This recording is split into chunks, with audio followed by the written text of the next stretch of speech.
अस्सलाम वालेकुम everyone, welcome back to my channel. आज की जो हमारी वीडियो है वो the tragical history of the life and death of doctor Faustus की समरी और एनालिसिस के बारे में है।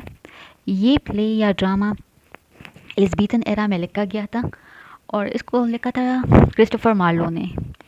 ये कहानी एक जर्मन फिलोसोफर के बारे में है जिसका नाम है डॉक्टर फॉस्टिस। ठीक है जी। तो कहानी शुरू होती है जर्मनी के सिटी विटनबर्ग से, जहाँ पे रहता है एक well educated well informed philosopher जिसका नाम है डॉक्टर फॉस्टिस, जिसके हर एक फील्ड में काफ़ी वास्ट नॉलेज है। चाहे वो लॉजिक है, चाहे वो मेडिसिन है, चाहे वो लॉ है, चाहे वो थियोलॉजी है, जो भी है he knows everything about it.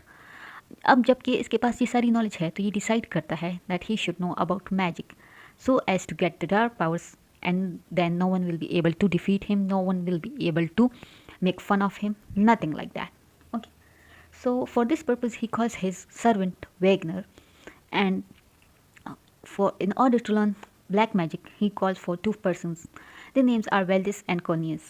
ठीक है जी, Valdis and Cornelius as they are magicians. So ये इसको क्या दिखाएंगे, क्या सिखाएंगे, सॉरी, ब्लैक मैजिक।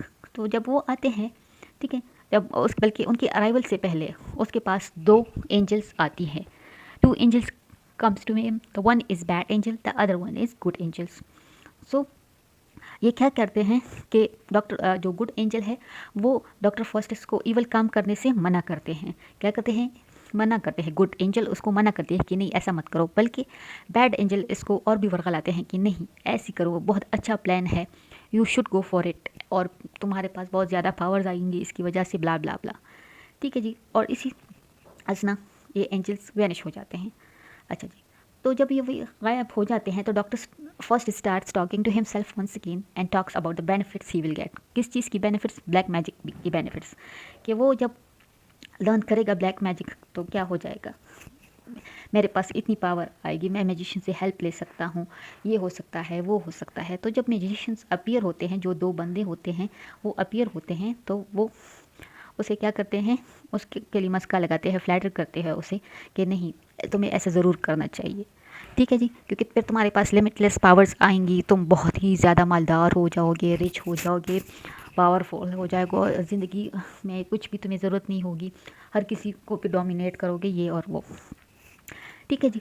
इस दौरान जब वो ये मैजिक सीख रहा होता है तो बाहर उसके स्कॉलर फ्रेंड्स उसके पास आते हैं, लेकिन उसका सर्वेंट जो है वेगनर उसको वापस भेज देते हैं उसके स्कॉलर फ्रेंड्स को कि आप लोग जाओ, मेरा जो मालिक है फॉस्टिस साहब वो क्या कर रहे हैं, वो अंदर नॉलेज गेन कर रहे हैं। ठीक है जी। अच्छा जी। तो फिर क्या होता है कि डॉक्टर फॉस्टिस लूसीफर और अदर डेवल्स को भी, मतलब वो जादू मंत्र शुरू करता है तो वो लेटन में कुछ मंत्र शंत्र शुरू कर देता है और लूसीफर और अदर डेवल्स जो है उसको बुला लेता है। तो उसी दौरान क्या आता है कि मेफिस्टोफेलिस उसके पास आते हैं। Mephistopheles come to him with an ugly face, उसके पास एक अगली फेस लेके आ जाता है, लेकिन वो उसको वापस भेज देता है कि प्लीज़ तुम जाओ यहाँ से और अच्छी शक्ल लेके आओ। अच्छा जी। तो फिर जब वो दोबारा आता है मेफिस्टोफेलिस तो वो उसके साथ एक कॉन्ट्रैक्ट करता है, एक बार्गेन करता है फॉर 24 ईयर्स। ठीक है जी, कि in exchange of my soul for 24 years you are gonna give me limitless powers of this world. And when Lucifer leaves, so Dr. Faustus thinks के आया इसने अच्छा बार्गेन किया कि नहीं किया। बहुत ज़्यादा सोचने के बाद वो इस नतीजे पे पहुंचता है कि नहीं, मैंने एक अच्छे काम किया और मैं माफ़ी नहीं मांगूंगा। ठीक है जी। और उसी दौरान फिर से गुड और बैड एंजल्स आते हैं और उसको यही समझाते हैं, मतलब गुड एंजल्स उसे बताते हैं कि नहीं तुम्हें ऐसा नहीं करने चाहिए, ये एक बुरा काम है, एंड द सोल सिर्फ गॉड की ही अमानत है ये और वो, बल्कि बैड एंजल्स उसे कहते हैं कि नहीं बहुत अच्छा काम कर रहे हो, अगर ये नहीं किया तो फिर क्या किया, दिस एंड दिस। और फिर क्या हो जाता है, वैनिश हो जाता है। फिर Mephistopheles tells him that Lucifer agreed to the contract. ठीक है जी। मेफिस्टोफेलिस इसको क्या कहता है कि तुम्हारा जो कॉन्ट्रैक्ट है वो किसने एग्री कर लिया है, लूसीफर ने इसके लिए एग्री कर लिया है। ठीक है, वो तुम्हारे साथ ये कॉन्ट्रैक्ट करने को तैयार है, लेकिन शर्त यह है कि ये कॉन्ट्रैक्ट तुम अपने खून से करोगे। ठीक है जी। तो जब डॉक्टर फॉस्टिस उस पर साइन करने वाला होता है तो उसके खून जो है वो क्लॉट बन जाता है, उसके खून की क्लॉटिंग बन जाती है, उसका खून जम जाता है। ठीक है। तो जब खून जम जाता है तो क्या होता है कि डॉक्टर फॉस्टिस परेशान हो जाता है कि ये क्या हो गया मेरे साथ, मेरा खून कैसे जम गया। ठीक है जी। अच्छा जी, तो जब उसका खून जम जाता है तो उसकी आम पे लेटन में क्या लिखा आ रहा होता है, दैट फ्ली मैन, मतलब भाग जाओ यहाँ से। लेटन में आ रहा होता है फ्ली मैन, उसको कहते हैं कि यहाँ से भाग जाओ। तो वो सोचता है कि आया गॉड मुझसे नाराज़ है इन सब के लिए। तो लूसीफर उसे फिर से कहता है कि नहीं, तुम्हें इसके बदले से बहुत कुछ मिलेगा, इसलिए तुम इसके बारे में ना सोचो कि गॉड तुमसे नाराज़ है या फिर क्या मामला है। अच्छा जी, फिर मेफिस्टोफेलिस जो है उसको किस बारे में पूछता है कि what and where is hell. तो जो मेफिस्टोफेलिस है वो उसका कोई जवाब नहीं देता। ठीक है जी। और उसे कहता है कि नहीं, मुझे इस चीज़ में बिलीव भी नहीं है कि हेल है या नहीं है। तो मेफिस्टोफेलिस उसे कहता है कि नहीं, हेल है और मैं वहाँ से हूँ। तो वो उसके लिए एक जो प्योर बंधन आप कह सकते हैं, प्योर रिलेशनशिप जो है वो मैरिज कहलाती है, और मुझे एक वाइफ चाहिए। तो जब वाइफ डॉक्टर फास्टिस के लिए वो लाता है Mephistopheles, so she is very ugly. So instead of those books he asked for the magic books. ठीक है, ठीक है जी। तो instead of wife he asked for what, magic books. तो फिर क्या होता है कि गुड और बैड एंजल फिर से हाजिर होते हैं, और गुड एंजल उसे कहते हैं कि अभी भी तुम्हारे पास टाइम है, माफ़ी मांग लो। While the bad angels tell him not to go back and enjoy everything to the fullest. अच्छा जी, लेकिन एक बात और होती है कि डॉक्टर फॉस्टिस बार बार मेफिस्टोफेलिस से पूछता है कि who created this world, and Mephistopheles is not ready to give him the answer that God is the one who created the world. ठीक है जी। फिर क्या होता है कि बैड एंजल जो है उसके पास फिर से आती है कि नहीं, तुमने माफ़ी नहीं मांगनी, तुमने ये सब कुछ नहीं करना। जबकि गुड एंजल उसे कहती है कि नहीं, तुम माफ़ी मांग लो, अभी भी गॉड तुम्हें बचा लेगा इन सब से।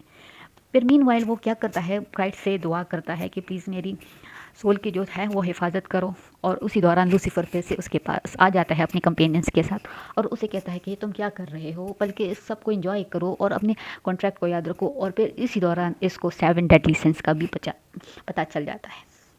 ठीक है जी। तो अब डॉक्टर फॉस्टिस क्या करता है, डिसाइड करता है that he should have a world tour. ठीक है जी। तो जब उसके पास क्या आता है, और एक कैरियज आता है। ठीक है जी। तो वो with the help of different 2 to 3 horses वो कैरियज सफ़र करता है। तो डॉक्टर फॉस्टिस सोचता है कि मैं इसी में बैठ के सफ़र करूँगा। ठीक है जी। और वो ज़्यादातर एस्ट्रोनॉमी में ज़्यादा इंटरेस्टेड होता है। और दूसरी बात ये कि सबको पता होता है कि ये सबसे पहले कहाँ पे जाएगा, तो मॉन्यूमेंट्स रोम में जो मॉन्यूमेंट्स है उसके पास जाएगा। ठीक है जी। और उसी दौरान क्या होता है, एक हॉर्स ओनर होता है जिसका नाम है Robin. Horse owner Robin steals his magic books. ठीक है जी। तो क्या होता है, जब डॉक्टर फॉस्टिस वहाँ रोम पहुँच जाता है अपने नौकर के साथ, मेफिस्टोफेलिस के साथ, तो वो वहाँ पे एक पॉप होता है, वो उसको तंग करना शुरू कर देते हैं। ठीक है जी। तो जब वो वापस आता है डॉक्टर फॉस्टिस, तो वो अपने स्कॉलर फ्रेंड्स को अपने पावर्स का, अपने टूर्स का बताता है कि क्या क्या किया। ठीक है जी। तो इसी दौरान क्या होता है कि इसको एक फीस्ट पे बुलाया जाता है एम्परर चार्ल्स फिफ्थ की तरफ से। किसकी तरफ से फीस्ट पे दावत दी जाती है इसको, चार्ल्स फिफ्थ की तरफ से, जो कि एक एम्परर है। और वहाँ पे कुछ लोग इससे बहुत ज़्यादा नफरत करते हैं, इससे जेलिसी रखते हैं। तो इसी वजह से क्या होता है, एक नाइट जो है वो इसकी मैजिक को मानने से इनकार कर देता है कि नहीं, he is not as such the way is he is talking this and that. तो वो क्या होता है कि जब वो उस नाइट को दोबारा बुलाता है तो उसकी जो सर है उस पर सींगे लगवा देता है। तो नाइट को इस पर गुस्सा आ जाता है, कहता है कि वो हटा दो इससे, तो वो हटा भी देता है। खैर, अच्छा जी। फिर दोबारा से वो comes back to his own home town, sells his horse carriage. जब वो दोबारा से विटनबर्ग अपने होम टाउन आता है तो अपने हॉर्स कैरियज को बेच देता है। बट जिसने वो कैरियज लिया होता है उसको मना करता है कि इसको पानी में नहीं लेके जाना, लेकिन वो फिर भी लेके चला जाता है और वो डूब जाता है। ठीक है जी। अच्छा, अब उसका जो सर्वेंट है, he tells him that duke has invited you to his place. ठीक है जी। तो जब वो ड्यूक के पैलेस में चला जाता है तो वहाँ पे डचेस को, ड्यूक्स को इम्प्रेस करने के लिए मुख्तलिफ मैजिक्स करता है। ठीक है जी, मुख्तलिफ वो ट्रिक्स करता है मैजिक। तो डचेस उसको क्या कहती है कि मेरा दिल करता है कि मैं ग्रेप्स खाऊं, लेकिन ऑल्दो सीज़न तो उसका नहीं हुआ होता, लेकिन फिर भी वो मंगवा लेता है। किस चीज़ को? ग्रेप्स को मंगवा लेता है।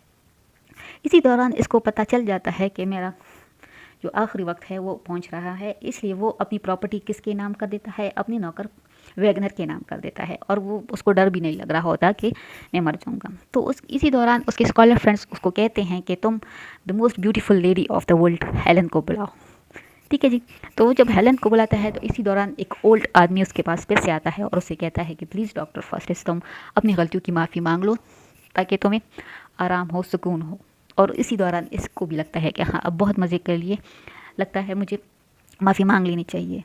तो डॉक्टर फास्टिस अब कुछ भी नहीं कर सकता, लेकिन जब लूसीफर उसके पास आता है तो वो उसे कहता है कि अब तुम्हारे पास बिल्कुल भी वक्त नहीं है, अब तुम्हें जाना ही पड़ेगा। तो अभी आधा घंटे में वो इस लूसीफर के साथ बहस में लग जाते हैं कि क्या होगा, क्या क्या होगा। ठीक है, 11 बजे से लेकर 11:30 तक वो ये सोचता रहता है कि मैं क्या करूँ क्या ना करूँ। इसी में आधा घंटा रह जाता है और जो आधा घंटा फिर 12 बजे तक रह जाते हैं तो वो क्या कहता है कि वो अपने आप को कोसता है, अपने आप को गालियाँ देता है, लूसीफर को गालियाँ देता है कि काश मैंने ये सब कुछ ना किया होता तो बहुत अच्छा होता। फिर 12 बजे जब लूसीफर उसकी सोल लेके जाता है तो सिर्फ उसकी एक आखिरी ख्वाहिश होती है और वो ख्वाहिश होती है कि उसकी ब्लैक मैजिक की बुक्स को जलाया जाए ताकि कोई और इससे नुकसान ना उठाए। So that's how his ends. ठीक है जी, आई होप आप लोगों को समझ आ गया हो। फिर भी कोई क्वेश्चन हो तो कमेंट्स में ज़रूर रखिएगा। मिलते हैं आपसे अगली वीडियो में। अपना ख्याल रखिएगा। अल्लाह हाफिज़।